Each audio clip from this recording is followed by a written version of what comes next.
Hey everyone, and welcome to this episode of Explicitly Pro-Life. I'm back in Charlotte. I'm back with Josh Brahm in his own studio at Equal Rights Institute. So thank you, Josh, for letting me fly in and take over the studio. This is fun. Yeah. So today I wanted to talk to you about understanding the pro-choice person. Yeah. I personally struggle with this because I have a hard time seeing how someone could be so wrong. And this is why I'm not an apologist, because I've been told by my staff very kindly is that when someone is debating me or saying something I think that's completely outrageous or stupid, apparently you can read those thoughts on my head. Even if I never express them, I just apparently... They will see it on your face if you think they're an idiot. I'm a really bad actress. But I thought this would be a good topic for you because you're Mr. Empathy and trying to bring common ground and convert and make everyone love you. I don't really care if they love me, but I want them to become pro-life. Yeah. And I want them to win. And so that's one of the things I've had to learn is if I want to win and winning means converting, then I have to change my behaviors, or I have to hire people that are more empathetic than I am and put them out on the college campuses, or they do certain things that I can't do. So I wanted to talk with you about what makes them pro-choice? Like, what are those life experiences? What are those things that are going on in their life? What are those personality traits that make them pro-choice? Yeah. Or as I would say, pro-abortion, which I know you hate, but they are pro-abortion. But okay. Pro-abortion choice? You compromise on pro-abortion choice? Pro-abortion choice. I think that's actually super accurate. I don't think pro-choice is that accurate. I hate that. It's so funny, too, is they hate it when you call them pro-abortion. And I'm like, if abortion is so great, then freaking own up to the label. I will proudly accept the label of anti-abortion. I will proudly wear that. Like, whatever. But if abortion's so great, then you're for abortion. You're pro, and they hate it. But and I know we could do that debate, but that's not what you asked me. So. Okay, sorry. So pro-abortion choice people. Sure. I think so. I love that you're asking what's going on for them because I feel like pro-life people don't really understand where pro-abortion choice people are coming from, and that's a problem. It's that whole I hate to use the word enemy, but like that whole know your enemy thing, right? Like you're not going to change someone's mind if you don't understand what's going on for them. And I think a really common mistake that pro-life people make is we project what would be persuasive to us onto pro-choice people. So when we think about what arguments we want to use or what tactics even that we use, we're thinking about what would work on us. And what might have worked on us. What might have worked on us. We've kind of imagined ourselves being pro-choice. But the version of me that's pro-choice. And that doesn't work because, so I've been really influenced by, so you and I were talking about Jonathan Haidt earlier and Jordan Peterson, who've both... You can Google Jonathan Haidt, H-A-I-D-T. Has a great TED Talk, and he wrote the book Righteous Mind. And so it's very informative. Yeah. I read it, and I read part of it, and I watched the TED Talk. I'll be quite honest. He's so good. He's not conservative. Moral foundations theory. I mean, he's a liberal. He's progressive, is how he calls it. But it's so true. He's so interesting. Yeah.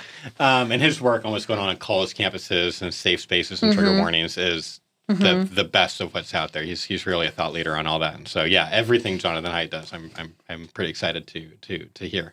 So their work on personality profiles is very interesting, and there's so much that we won't get into. But here's the important headline is conservatives and people on the left tend to think really differently.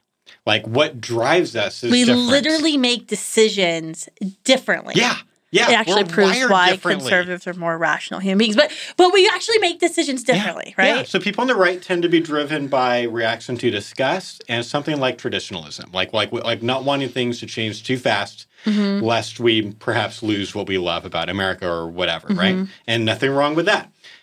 But people on the left aren't motivated by that so much at all. They're driven by compassion and openness to new experiences. Now, it's not like one's better than the other. In fact, this is, I think, you actually kind of need both of those things, right? Exactly. This is why, if everything is working well in politics, which I don't think it is right now, but if everything's working well, both sides are coming together at the table, and you're getting some of best of both of both worlds.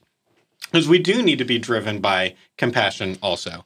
And it's not like people on the right aren't compassionate. I'm not saying that. But that's not our primary driver. It's not the primary driver. That's what that's what moral foundations stereotypes are. It's like there's these 6 moral foundations and there's primary drivers. And so when you're, depending on if you're a conservative or liberal, when you hear things, process information, make decisions, certain things get weighted more than others. Right. And so before I kind of say, like, here's some of the things that are going on for most pro-choice people, I'll just say, like, something so important for pro-life people to understand is that we are wired differently. Yes. So, our brains literally work differently than theirs. And so when I'm thinking about what argument, like, some of the arguments that we end up finding most persuasive on college campuses or the tactics are not the ones that would have been most, like, impressive to me. But that doesn't matter. It's that whole, like, you and I are public speakers. You know, like public speaking 101, know your audience. This is what we're talking about here. So pro-choice people are often driven a lot by compassion. They've got compassion on women in crisis, on women who are poor, women who, if they are, quote unquote, forced to have this baby by the evil pro-life movement, then, like, they wouldn't be able to live the life that they would have maybe been able to live or wanted to have lived. They're often driven. They care a lot about privacy. They care about having, like, the ability to live the life that, like, kind of works with their own morality without too much government interference. It's like things like this are driving them a lot. And certainly some feminism thrown in there too drives a lot of pro-choice people at kind of a core level. Also some messed up ideas about sex, you know. Yeah, sex not leading to babies apparently is a thing. Like, I'm glad you brought that up. So I should have had that in my list and we haven't talked about this enough. We have an article about this online, but we will do more work on this. I've been talking about it a lot lately. That's good. And it's I kind of stumbled upon it. Like, I thought it was, like, easy information. I thought that when I said that there were only 2 genders, that's whenever the room would lose their mind. Yeah. But what sex equals babies is when everyone just loses their shit. How dare you, Kristan? Yeah. So there is an idea out there that's like people have an inherent right to sex. To kind of whatever I can have as much sex as I want. Yeah. And it doesn't matter. You know, it's all about my enjoyment. Sex is about like a my basic enjoyment. Human right. Yes. And and pregnancy can conflict with that. And so if you're forcing women to be pregnant, then you're forcing them to not be able to or if you're forcing, or if they're going to have this natural consequence of getting pregnant where they can't have an abortion and get out of it, then you're forcing them to adjust their sex life. And yeah, I think that's driving certainly some pro-choice people. And yeah, we've got an article on our blog about it. I don't remember what it's called, but it's something about the inherent right to sex. If you Google that on our blog, I'm putting in my notes. I'll look it up. And so there's a thought experiment we talk about on there on like how to respond to that. But yeah, so that's driving people. It's really different than what's driving for lifers. Yeah. And so that matters. We need to stop and this is a really human thing. People project onto others all the time. I'm not like, I don't think I'm being too hard on pro-lifers. I just say, like, we do this all the time. We project what would work on me. Yeah. And I'm saying it doesn't matter what would work on you. What matters is what would work on them. So are we doing a good job of testing what is working and what is not working? And that's one of the things I've appreciated about Students for Life is you guys are actually interested in data and trying to figure out what works and what doesn't, where there are some other groups that seem, I don't know, less driven by that. It was interesting. About 4 years ago, we did a study on. It was right after the CMP videos had dropped, and so we were figuring out. I remember this study. This is a depressing study. Oh, this is a depressing study. Yeah. I'm forgetting.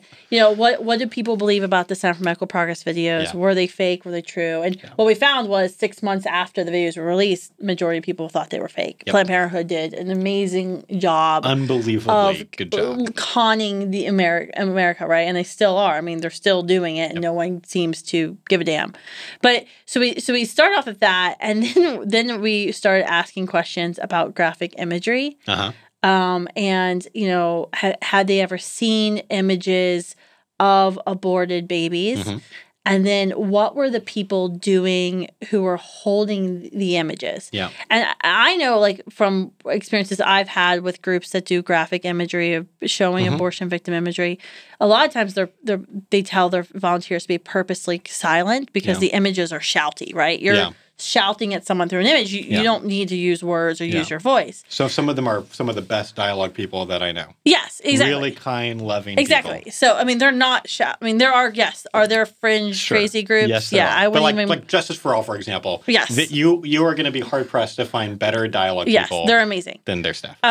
Eric Schuyler's group does a great job. Crazy cool. was a good friend of mine. So anyway, so it was interesting, though, because what we found, and this was in the crosstabs, that Brendan, our team, he's the godfather of my children and on the board of our Students for Life Action, or C4. But Brendan, being the nerd that he is, spent some time in the crosstabs, and he figured it out of like, wait a minute. Oh, responses were different based on whether the person previously had identified if they were political conservative or political liberal. Those people who had identified as political liberals, they said that, you know, the people who were holding the images were more likely to say that the people holding the images were shouting at them versus the conservatives. Well, the other interesting thing was, when we asked them, when you saw those images, how did that make you feel? The political liberals said that seeing the images made them feel anger towards the people holding the images. The political conservatives said the images made them feel anger towards abortion. Yeah. Isn't that interesting? Like, that right there is our problem. Yeah. As political conservatives, and many of us in the pro-life movement, not all of us, are political conservatives. We see the images and we're going like, my God, why would anyone do this to a human being? This makes me angry. Clearly, abortion is a horrific human rights injustice. If I just showed every person this picture, it's going to change their minds. Yeah. That's not the case, though. For at least a lot of people. Because, I mean, the hard thing is there's always the exceptions. Absolutely. I've seen people have changed their minds, and I have too. I think too, when you look at the image stuff, I almost think it's like you've got to be further down. Like, I think of pro-life, pro-choice as a line, and so you have that first conversation with somebody. Somebody might have pointed out your inconsistent beliefs. We talked about this on a previous podcast. And so you've kind of, and then you finally see the image, and then you're like, that's it, you're done. You're kind of like done for at that point. That's kind of what we found too. And I didn't know we were going to talk about this today. But, sorry. But you never know what's going to come up. That's true. I'm your guest. What we have found, what we do, because again, I've got really good friends who do the abortion signs, and I love them, and I get what they're doing. And I've done a lot of that. Like, a lot of people on our team have done a lot of it, had a lot of experience of so it's not like we're just afraid of offending people or something like that. Like, we've spent, we've done our time. You're not pansies. No. But for us, what we do use graphic images because we found them to be, like, some people really need to see them. And sometimes we meet them at that point when they are ready to see them. And so for us, we're using them with their consent. We have them in our brochure, and we get their consent every time. And they almost always give it. Because they don't want to. They can't get mad at you for forcing them. And then they can't get mad at me. Yeah. Like, then they just really see the image, and they're not distracted by the feeling of, like, they have this feeling sometimes of, like, I just violated them. It's exactly right. So political liberal sees the images on campuses. They get angry at the person holding the images because they feel personally violated, that they weren't asked before those images were showed. Yeah. And now if you just say, hey, can I show you this image? If they give you consent, they can't get angry at you. Right. So you've just eliminated one of those barriers. And they're also not concerned about post-abortive people around. Because a lot of times they're also offended for, like, on behalf. Or maybe concerned on behalf. Millennials are very good about borrowing offense for, I mean, we had one time at our conference, our Students for Life America National Conference, which we're no longer doing because it's National Pro-Life Summit. Make sure they're Saturday, January 25th, prolifesummit.org. Be there. But anyway, I think you'll be there, right? I will. Are you even pro-life if you're not at the summit? That's right. Exactly. Pro-life everyone has to be at the pro-life summit. But anyway, but it was interesting because one of the students on the evaluation forum was like complaining that we didn't have any Hindu or Buddhist people at the summit or at the conference or something. Like speaking or just like even there? And I was like, I don't know like of any Hindu or Buddhist like national leaders like are pro-life. But there's atheists and Democrats. There's always atheists. I'm like, but I would be happy to like have someone speak if you could point. But like they were so like enraged, and I was like, but you're Catholic. You came from a Jesuit school, like. But they had borrowed offense. There's like an intersectionality thing. We're that they're really great about borrowing movement. offense with millennials. But I think that's interesting. That the Hyatt stuff, the Jonathan Haidt stuff, talks about why do political liberals and conservatives digest kind of information differently? Yeah. How do they react differently to information? Yeah. And I think that's what's important when we're thinking about what what beats differently within a pro-choice person than what works? What is going to get them? So there's this psychological. So that's the next question. What the hell works? Right. What works? Right. So there's a psychological study I've been talking about a lot lately that I just think is fascinating that they did at Stanford and Northwestern University. So they tested these two things. So they're testing self-persuasion. But they tested these two things. And the first thing, it makes sense that it would work.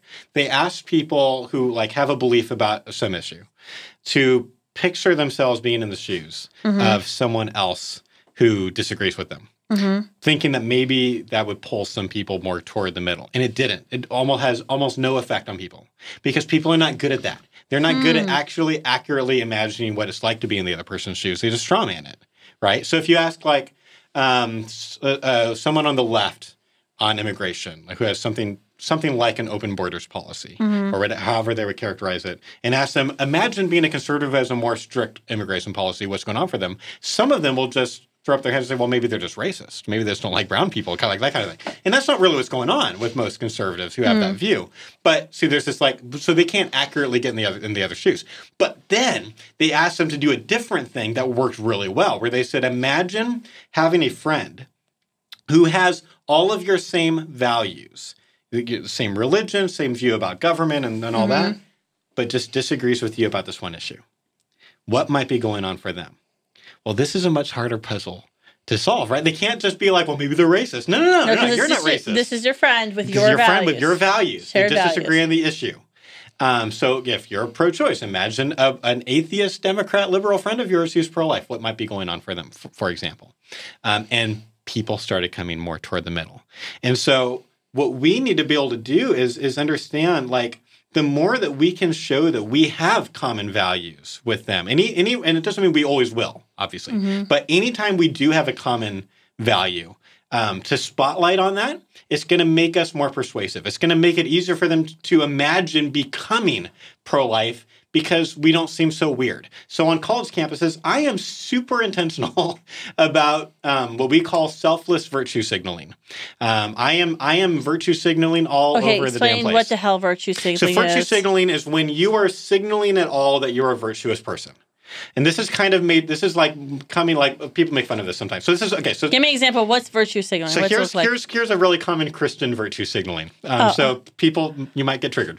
Sometimes people, often girls, Christian girls, will post Instagram pictures and it's like their open Bible. And there's a bunch of stuff highlighted and their coffee cup. And I hate that. I'm just that virtue signaling? Hanging out with Jesus. Yes. Well, probably. So there's intentional or non-intentional virtue signaling. There's probably a few really well-meaning, it's like they just have no idea that they're doing this. But yes, generally I think people have. I think it's pompous, they're trying to signal that they're talking to God a lot or something like that. And it's not good. But our philosophy team spent some time trying to think about this because we totally teach virtue signaling in our Equip for Life course. When we talk about how to respond to a rape, we talk about taking at least a minute to talk about how horrible rape is, how you know that it's a terrible thing. That's totally virtue signaling. So is virtue signaling good or bad? And what we decided was... Yeah, when did that become bad? Anyone else do this?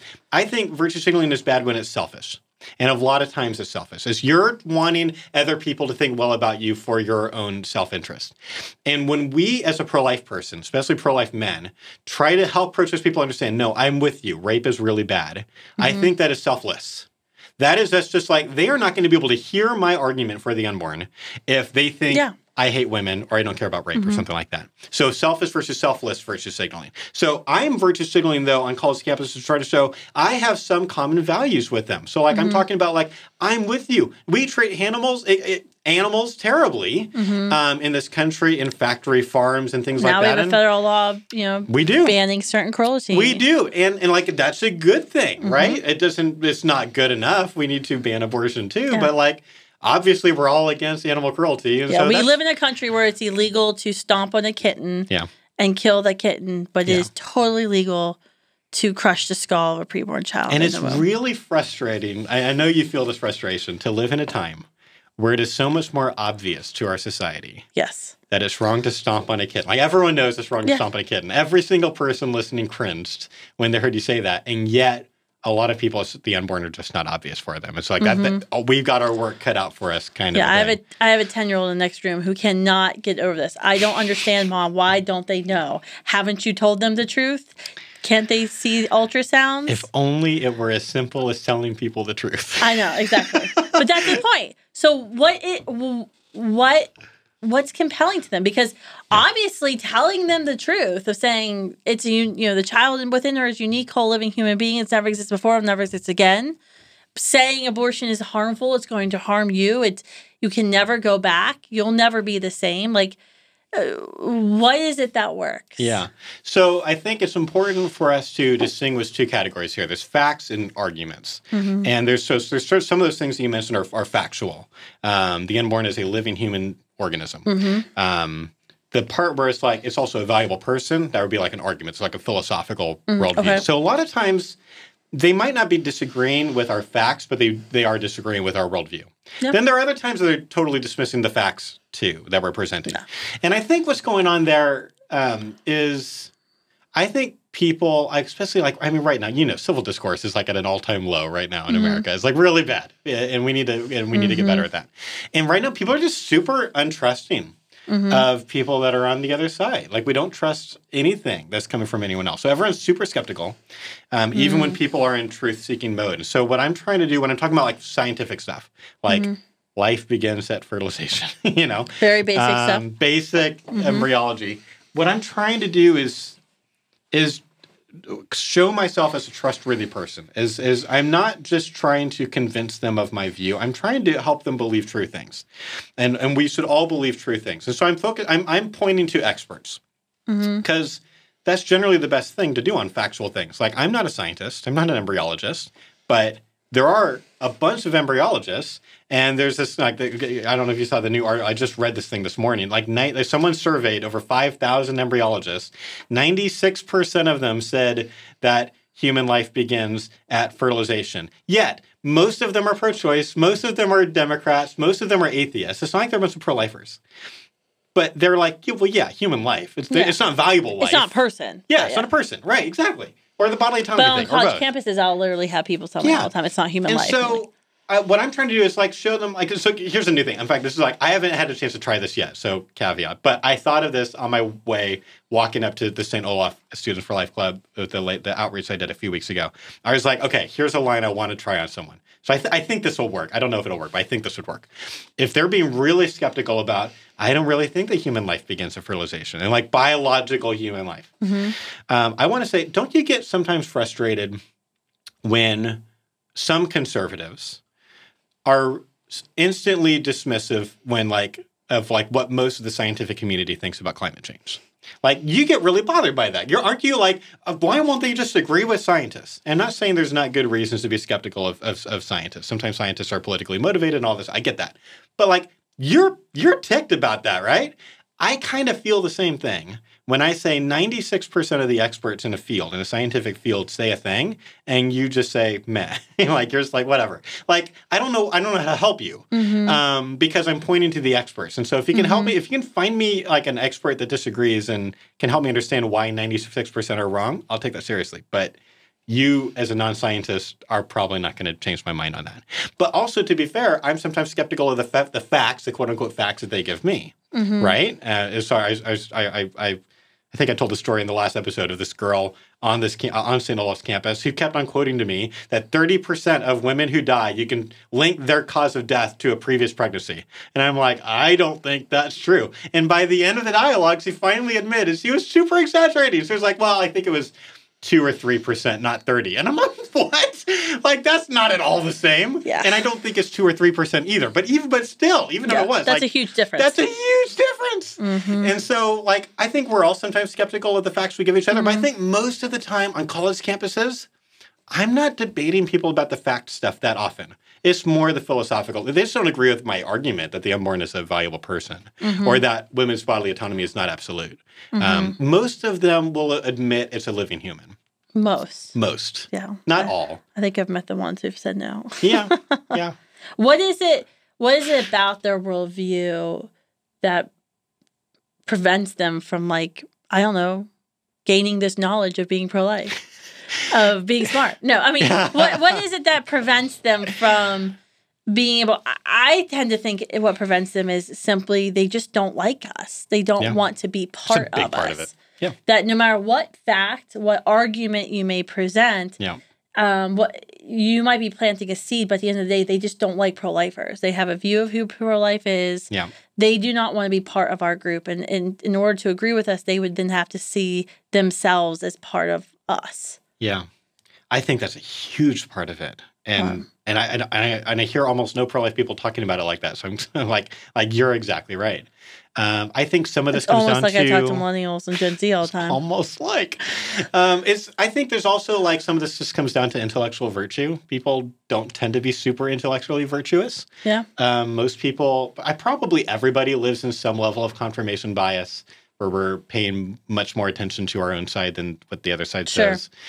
Most people are some level of closed-minded, at least about the things that they care a lot about. Mm-hmm. And so a lot of like where I feel like I'm swimming against the current on a campus is I'm just trying to help people like get at least a bit open-minded. Like maybe you're wrong. Mm-hmm. Can you see it as at least possible that you're wrong? And kind of move them from fight mode where we're just having a debate, which I'm not interested in. That's just a game. I'm not interested in playing that game. I want us both in truth-seeking mode. We're both trying to figure out what's true, and when we're working together, we're on the same team. Mm-hmm. And hopefully by the end of this process, which could be one conversation or ideally it's multiple conversations down the road. That's interesting. You just said we're on the same team. Yeah, we're trying to find truth together. Hopefully by the end of this, cumulatively, between the two of us, we both believe more true things and fewer false things. Like that's a win.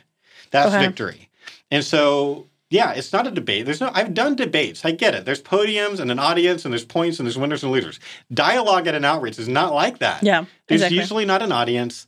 It's just a matter of like, do we believe true things or not? So I do really see us as on the same team. They might not see it like that, but I want to help them to see it like that. And so everything from my body language to my tone of voice to the kinds of questions I ask or the kinds of questions I'm not asking are all geared toward helping them to feel more like we're friends at Starbucks and not like activists Steve who are in fight mode. He had that whole book, Common Ground Without Compromise, right? Great. That was the whole premise of that book. Get that book. You have to seek common ground because it's students for life, model, belong, believe, behave. People want to have to like you before they're going to start listening to the arguments you make, regardless of how true the arguments may be or how rational they may be or factually correct.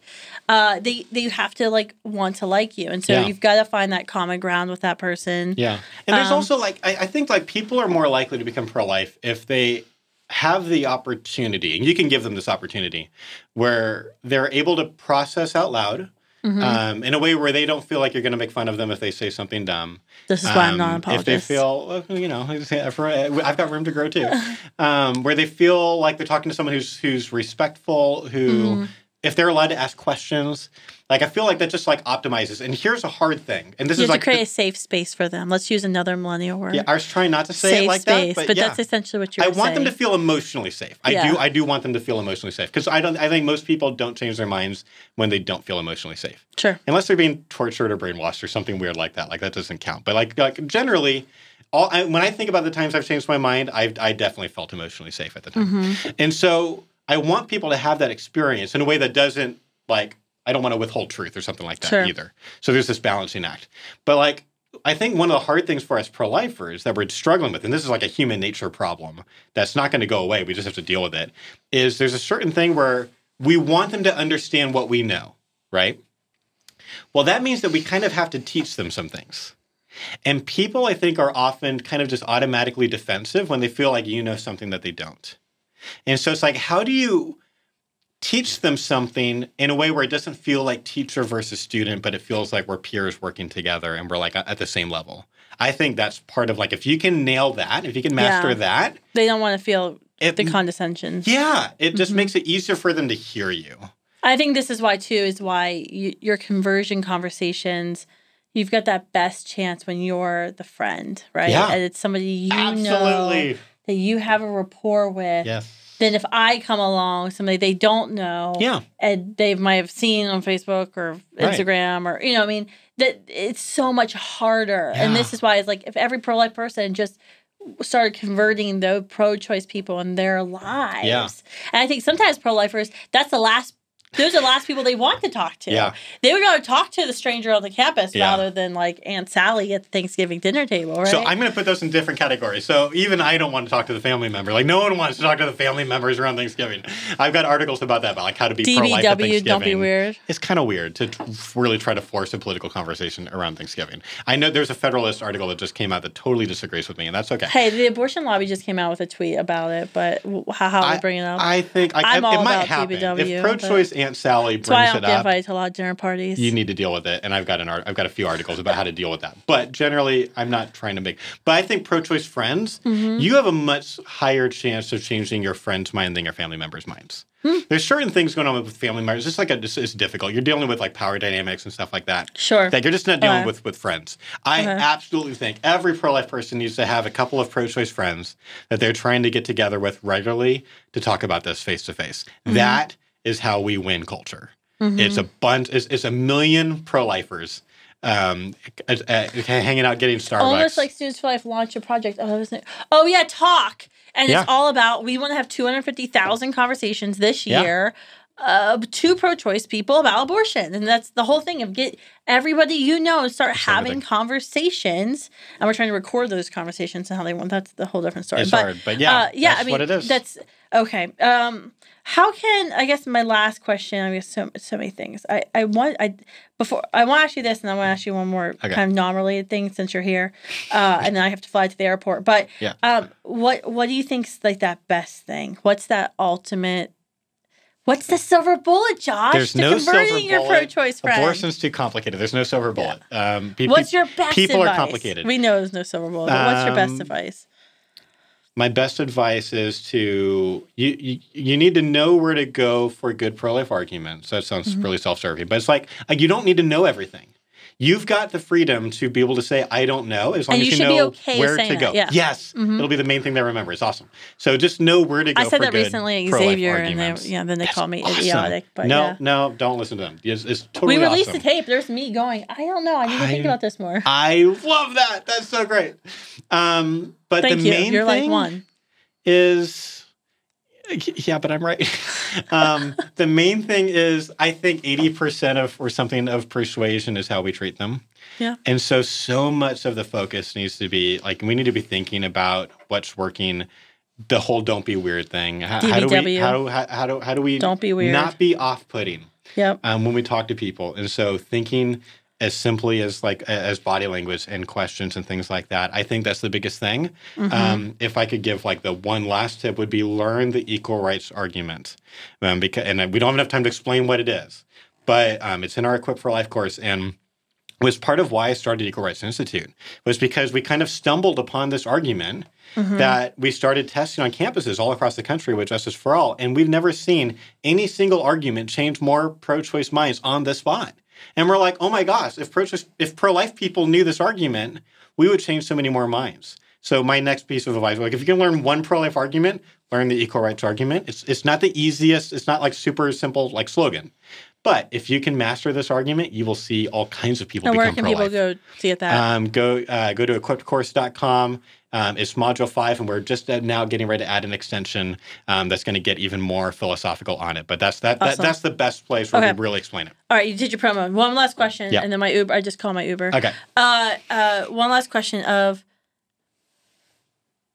you're a man. You'll never get pregnant. Shut the hell up. You're right. How do you respond to that? I usually just say arguments don't have gender next. I don't really go into that's it. That's not bad, and I've used that in a more debate scenario, and that was the one thing that worked. So that's not real bad.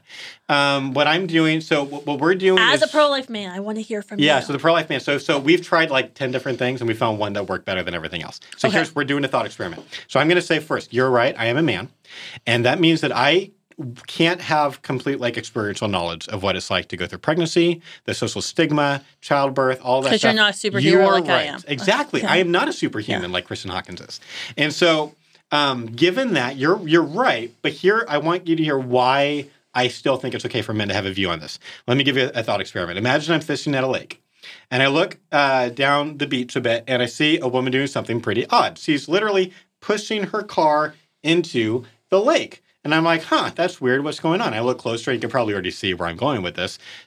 There's a baby in a car seat in the back. Okay, so what's going on is she's going through major postpartum depression. This is the key to the argument. She's going through major postpartum depression, something that I as a man can never really understand.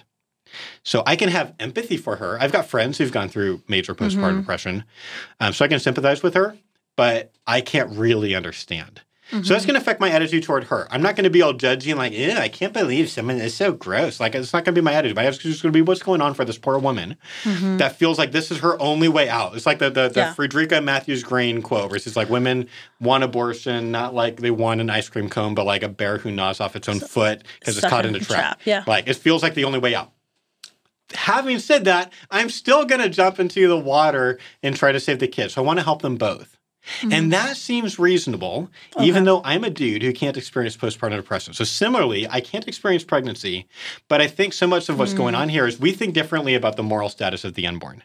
And they're not a really obvious case of persons. I understand why this is weird. And a lot of philosophers just think that the unborn aren't persons. But let's talk about that because I think maybe they're wrong. And I think in the long, sad history of discrimination in the human species, we've yet to have a good case of discrimination where it's like, we're like, yeah, that was good. Justified. That we discriminate against that group of humans. I think we're doing the same thing. Let's have a conversation about that.